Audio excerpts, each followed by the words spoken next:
Assalamualaikum warahmatullahi wabarakatuh. Yang terhormat Bapak Ronil Hukum SPD MSc selaku pemegang mata kuliah Pendidikan Kewarganegaraan.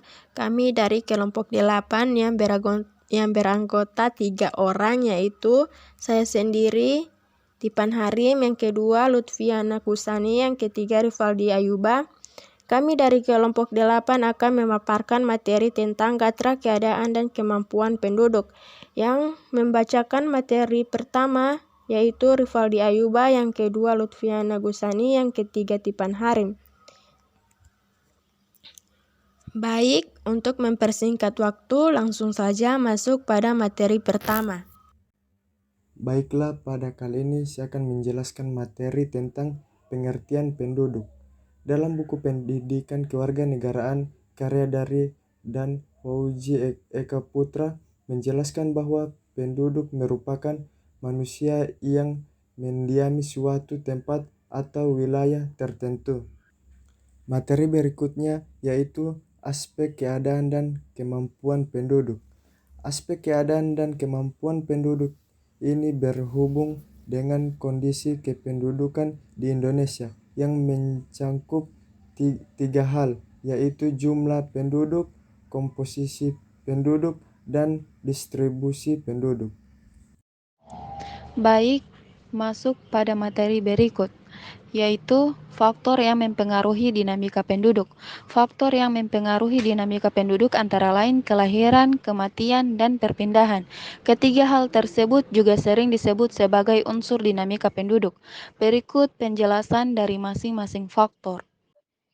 Yang pertama, kelahiran atau natalis. Natalis adalah angka yang menunjukkan jumlah individu baru yang lahir per 1000 penduduk per tahun. Dikutip dari buku Geografi oleh Bambang Utoyo, secara umum, angka kelahiran atau fertilitas terbagi menjadi 3 jenis. Di antaranya angka kelahiran kasar, kelahiran umum, dan kelahiran menurut kelompok usia. Yang kedua, kematian atau mortalitas. Faktor kedua yang mempengaruhi dinamika penduduk adalah mortalitas.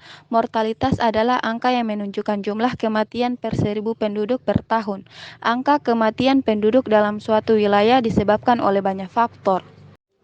Dan yang terakhir, migrasi atau perpindahan. Migrasi adalah perpindahan penduduk dari suatu tempat ke tempat lain. Migrasi dapat berupa emigrasi, yakni perpindahan penduduk dari dalam negeri ke luar negeri. Imigrasi yakni perpindahan penduduk dari luar negeri ke dalam negeri. Transmigrasi yakni perpindahan penduduk dari pulau yang padat penduduknya ke pulau yang jarang penduduknya. Dan urbanisasi yakni perpindahan penduduk dari desa ke kota. Baik, saya pemateri yang ketiga, macam-macam komposisi penduduk. Secara umum, komposisi penduduk diklasifikasikan menjadi beberapa macam sesuai kriteria. Macam-macam komposisi penduduk disebut antara lain: yang pertama, komposisi biologi. Bahan biologi mengelompokkan penduduk berdasarkan ras, etnis, warna kulit, umur, dan jenis kelamin. Yang kedua, komposisi budaya. Bahan budaya mengelompokkan penduduk berdasarkan pendidikan, status perkawinan, agama, dan bahasa. Yang ketiga, komposisi ekonomi.